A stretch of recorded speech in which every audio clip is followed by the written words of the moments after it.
안녕하세요. 저는 이선아라고 합니다. 32살이고 간호사 출신이죠. 지금은 한 요양원에서 일하고 있어요. 오늘 여러분께 들려드릴 이야기는 제가 직접 겪은 일입니다. 믿기 어려울 수도 있지만 모두 실제로 일어난 일이에요. 저는 어릴 때부터 가난했습니다.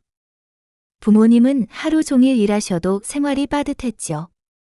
그래서 저는 일찍부터 남에게 패기치지 않고 살아야 한다고 생각했어요. 공부도 열심히 했고 장학금을 받아서 간호학과를 졸업했습니다. 졸업 후에는 대학병원에서 몇 년간 일했죠. 결혼을 하고 나서 남편 도윤이가 말했어요.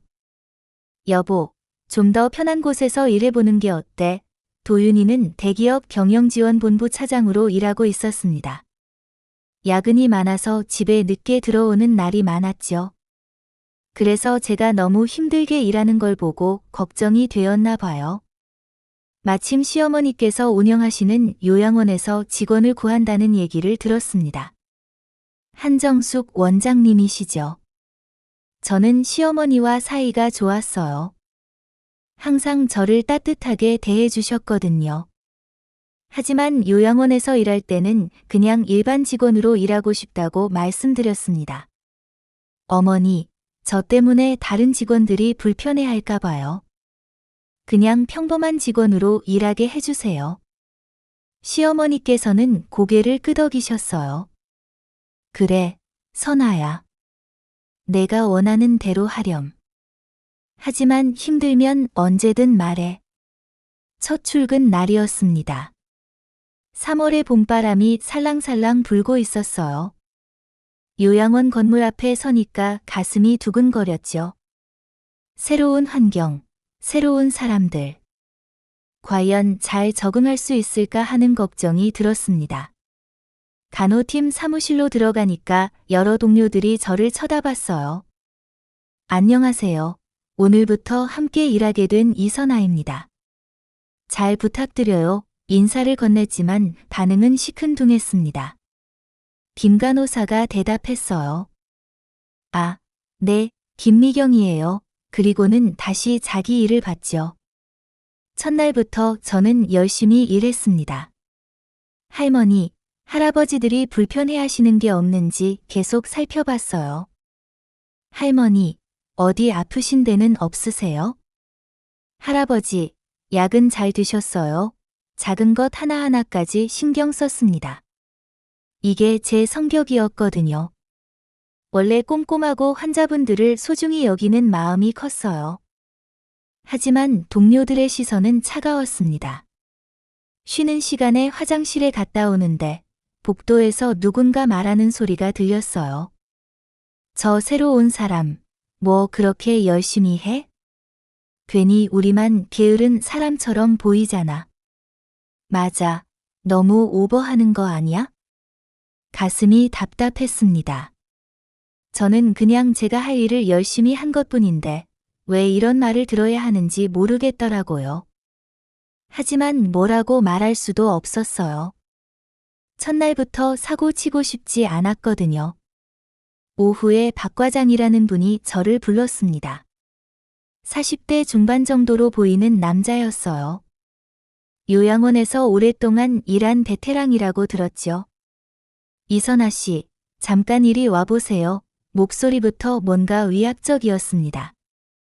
네, 과장님, 저는 얼른 달려갔어요. 첫날인데 적당히 해요. 너무 열심히 하면 동료들이 부담스러워한다고 박 과장의 눈빛이 날카로웠어요. 여기는 병원이 아니에요. 요양원이거든. 분위기 파악 좀 하고 일하세요. 죄송합니다. 앞으로 주의하겠습니다. 고개를 숙였죠. 하지만 속으로는 이상했어요. 환자를 돌보는 일인데 적당히 하라니요? 퇴근 시간이 되었습니다. 집으로 돌아가는 길에 계속 생각이 났어요. 첫날부터 이런 분위기라면 앞으로 어떻게 될까? 하지만 포기할 수는 없었습니다. 가족들을 위해서라도 이 일을 잘 해내고 싶었거든요. 집에 도착했을 때 도윤이는 아직 회사에 있었어요. 혼자 저녁을 먹으면서 오늘 있었던 일들을 생각해 봤습니다. 분명히 적응하기 어려운 환경이겠지만 제가 할 수 있는 최선을 다해보자고 마음먹었어요. 그땐 몰랐습니다. 앞으로 어떤 일들이 기다리고 있는지 말이에요. 출근한 지 일주일이 지났습니다. 동료들과의 관계는 여전히 어색했어요. 하지만 환자분들은 저를 좋아해 주셨죠. 선아, 간호사 참 친절하다. 우리 선아가 제일 잘해준다. 이런 말씀을 들을 때마다 마음이 따뜻해졌습니다. 그런데 문제가 생겼어요. 약품 관리 업무에서 실수가 있었다는 거였습니다. 박 과장이 저를 회의실로 불렀죠.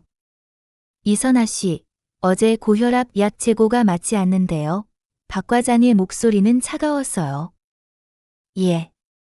저는 정확히 기록했는데요. 당황스러웠습니다. 저는 약품 관리를 할 때 항상 2번, 3번 확인했거든요. 기록부 확인해보세요. 열알이 부족해요. 박 과장이 서류를 제 앞에 던졌습니다. 기록부를 다시 봤지만 제 기록은 정확했어요. 과장님, 제 기록은 맞습니다. 혹시 다른 분이 사용하신 건 아닐까요? 다른 사람 탓하지 마세요. 한 달이 지났습니다. 상황은 더 나빠졌어요. 박 과장의 괴롭힘은 점점 심해졌고 동료들의 시선도 차가워졌죠. 저는 매일 스트레스에 시달렸습니다. 하지만 한 가지 다행인 것은 환자분들만큼은 여전히 저를 좋아해 주신다는 거였어요. 선아야, 고마워.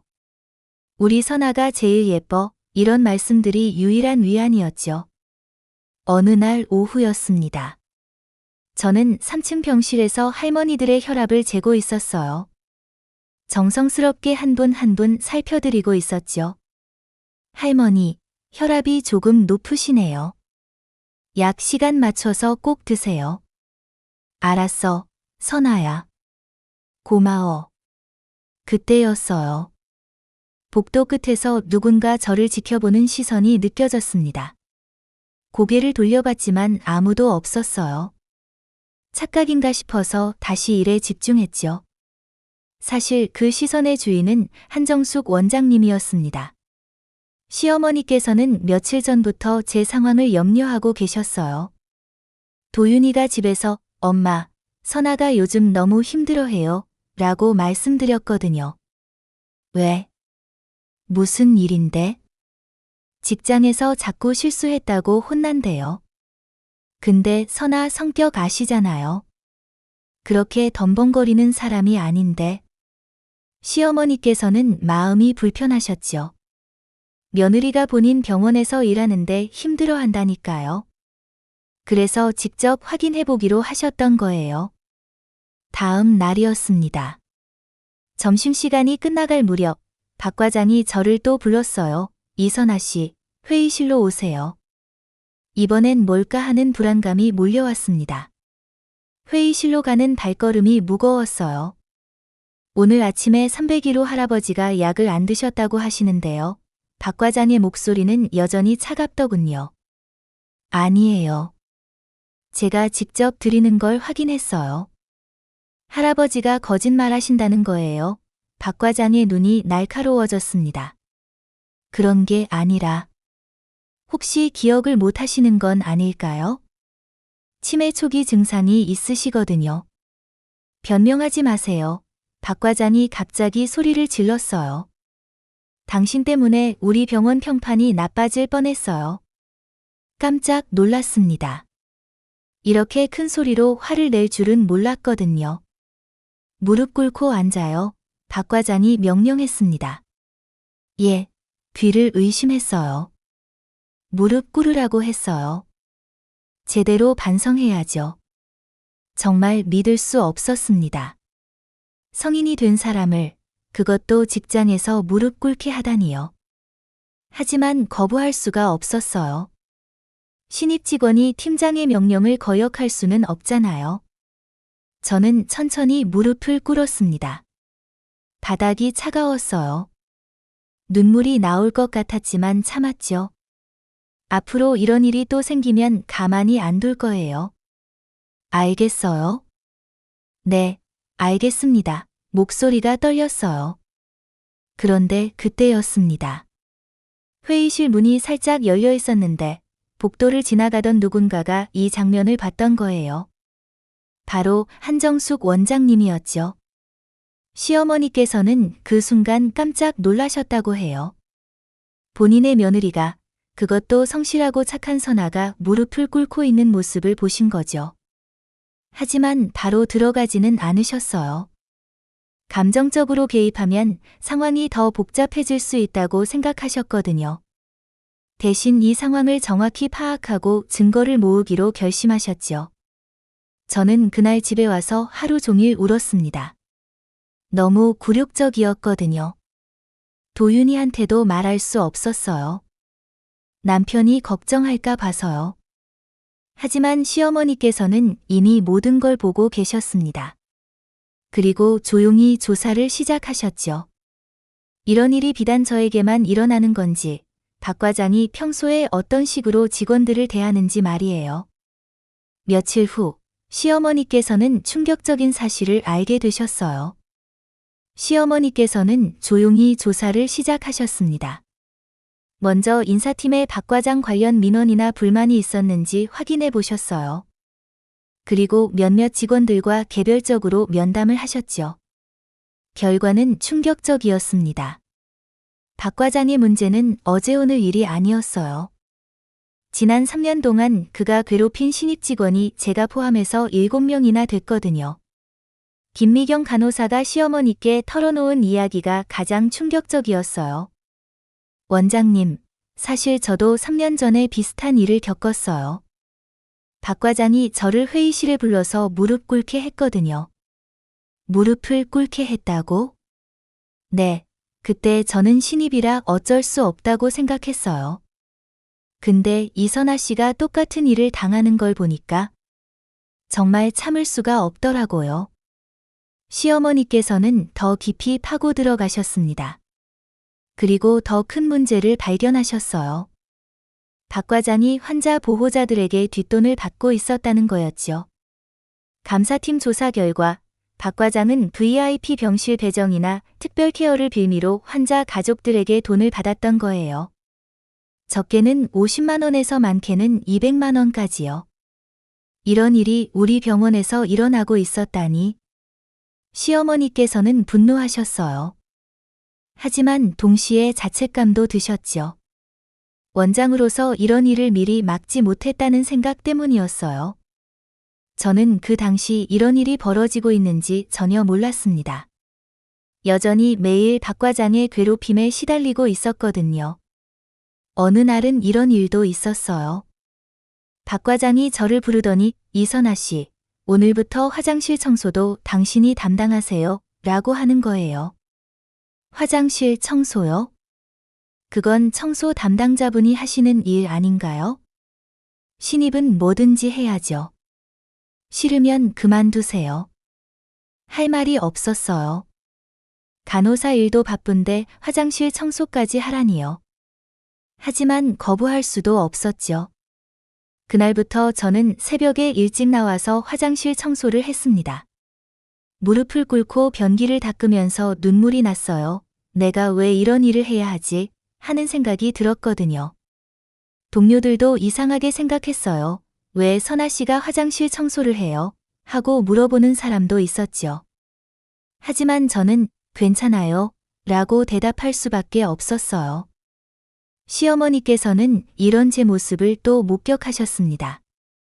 새벽 6시에 병원에 일찍 나오신 길에 제가 무릎을 꿇고 화장실을 청소하는 걸 보신 거예요. 그때 시어머니께서는 정말 화가 나셨다고 해요. 본인의 며느리가 간호사 자격을 가진 전문직 여성이 이런 굴욕을 당하고 있다니까요. 하지만 여전히 참으셨어요. 섣불리 개입했다가 저만 더 힘들어질 수도 있다고 생각하셨거든요. 대신 더 확실한 증거를 모으기로 하셨죠. 감사팀에서 박 과장의 컴퓨터를 조사했을 때 결정적인 증거가 나왔어요. 환자 가족들과 주고받은 문자, 메시지들이었죠. VIP 병실 원하시면 별도 비용이 필요합니다. 이런 내용들이 가득했어요. 또한 여러 직원들의 증언도 모였습니다. 박 과장이 신입들을 항상 괴롭혔어요. 저도 무릎 꿇고 사과한 적이 있어요. 환자 가족한테 돈 받는 걸 봤어요. 이런 증언들이요. 시어머니께서는 이제 충분한 증거가 모였다고 판단하셨어요. 하지만 단순히 박 과장만 처벌하는 게 아니라 이런 일이 다시는 일어나지 않도록 근본적인 해결책을 만들고 싶으셨죠. 그래서 임시 이사회를 소집하기로 결정하셨습니다. 전 직원이 참석하는 자리에서 이 문제를 공개적으로 다루겠다는 거였어요. 저는 그때도 몰랐습니다. 곧 큰 변화가 일어날 거라는 걸 말이에요. 어느 금요일 오후였습니다. 갑자기 전 직원 회의 공지가 떨어졌어요. 다음 주 월요일 오후 2시 대회의실에서 임시 전체 회의를 진행합니다. 전 직원 필수 참석이라는 내용이었죠.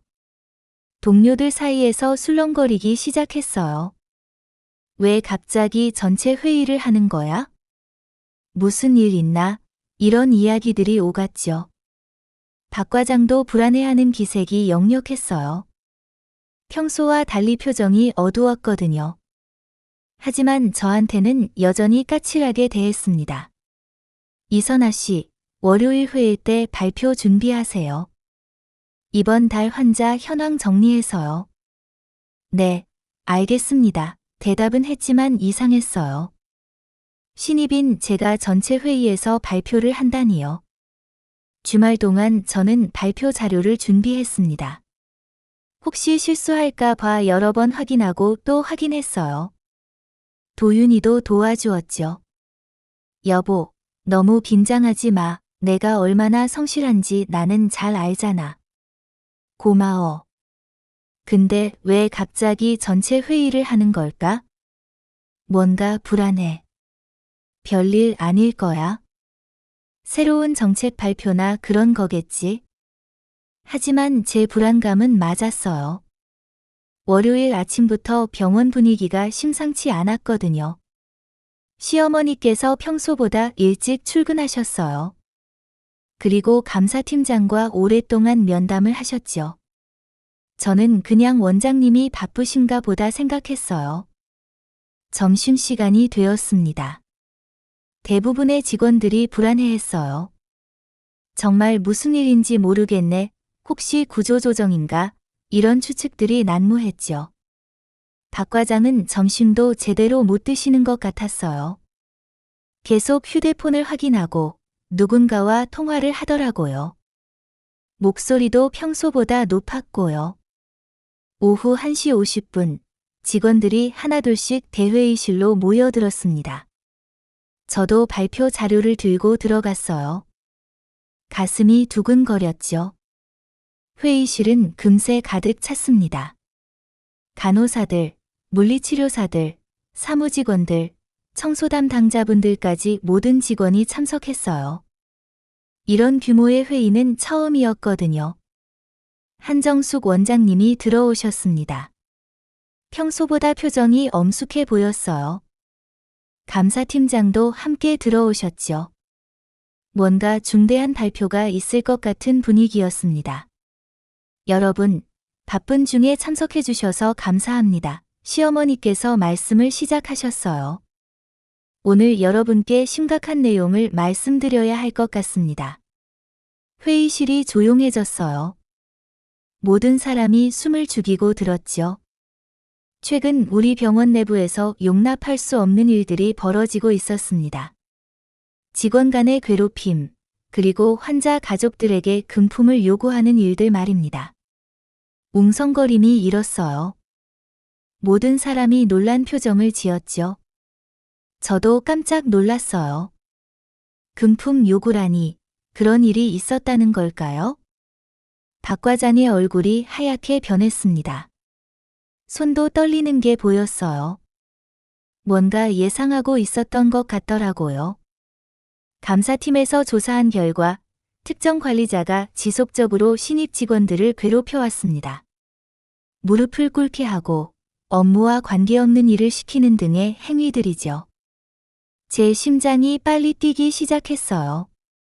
무릎을 꿇게 한다는 말에 깜짝 놀랐거든요. 설마 제 일을 말씀하시는 건가 싶어서요. 또한 환자 보호자들에게 VIP 병실이나 특별 케어를 빌미로 금품을 요구한 사실도 확인되었습니다. 이는 명백한 횡령 행위입니다. 이때 박 과장이 벌떡 일어났어요. 원장님, 그런 말씀을 하시기 전에 정확한 증거를 보여주세요. 목소리에 당황함이 역력했어요. 하지만 여전히 강하게 나가려고 하더라고요. 증거는 충분합니다. 시어머니께서 차분히 대답하셨어요. 박 과장님, 당신이 환자 가족들과 주고받은 문자 메시지들, 그리고 여러 직원들의 증언까지 모든 게 있습니다. 박 과장의 얼굴이 더욱 창백해졌어요. 하지만 끝까지 부인하려고 했죠. 그런 것들은 오해입니다. 저는 병원을 위해 최선을 다했어요. 목소리가 점점 커졌어요. 특히 신입 직원 괴롭힘의 경우 여러 목격자가 있습니다. 시어머니께서 계속 말씀하셨어요. 간호사를 회의실에서 무릎 꿇게 하는 것이 최선이라고 생각하십니까? 그 순간 모든 시선이 저에게 쏠렸습니다. 얼굴이 빨갛게 달아올랐어요. 다들 제가 무릎을 꿇었다는 걸 알게 된 거죠. 박 과장이 저를 노려봤어요. 그리고는 큰 소리로 말했습니다. 그 간호사가 제대로 일을 못해서 그런 거예요. 실수투성이라고요. 어떤 실수요? 시어머니께서 반문하셨어요. 약품 관리도 엉망이고 환자 기록도 빼먹고 매일 문제만 일으켜요. 박 과장이 흥분해서 말했죠. 그때였어요. 시어머니께서 폭탄 선언을 하신 거예요. 그 간호사는 제 며느리입니다. 시어머니의 말이 떨어지자 회의실이 완전히 조용해졌어요. 정말 바늘 떨어지는 소리라도 들릴 것 같았죠. 모든 사람이 충격에 빠진 표정이었어요. 저도 깜짝 놀랐습니다. 박 과장이 회의실에서 끌려나간 후 분위기가 완전히 바뀌었어요.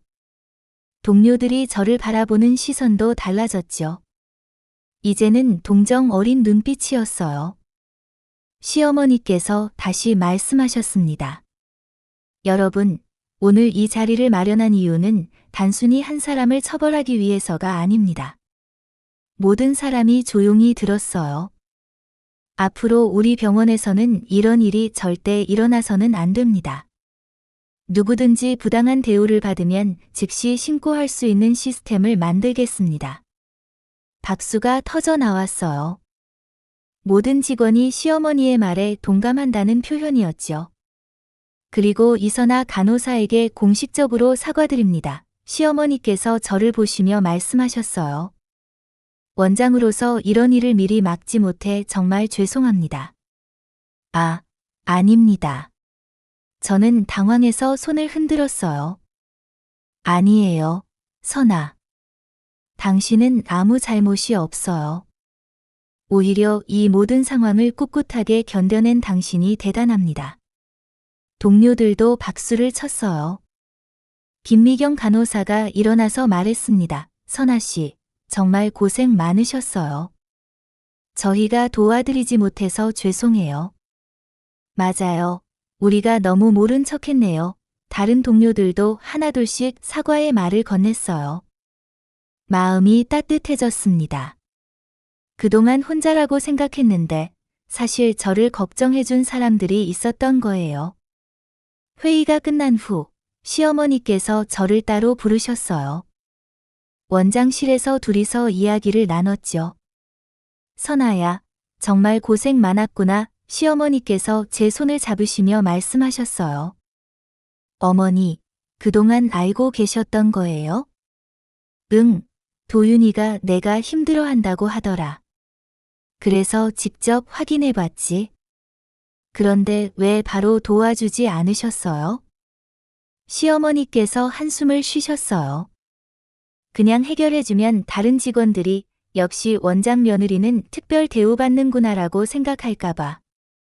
그리고 너도 그런 소리 듣기 싫어하잖아. 정말 저를 생각해주신 거였어요. 눈물이 났습니다. 하지만 박 과장이 너를 무릎 꿇게 하는 걸 봤을 때는 정말 참기 어려웠다. 당장 들어가서 소리를 지르고 싶었어. 감사해요, 어머니. 정말 감사해요. 앞으로는 이런 일 없을 거야. 그리고 시어머니께서 잠시 멈추셨다가 말씀하셨어요. 간호 팀장 자리가 비어 있는데 관심 있니? 팀장이요? 깜짝 놀랐어요.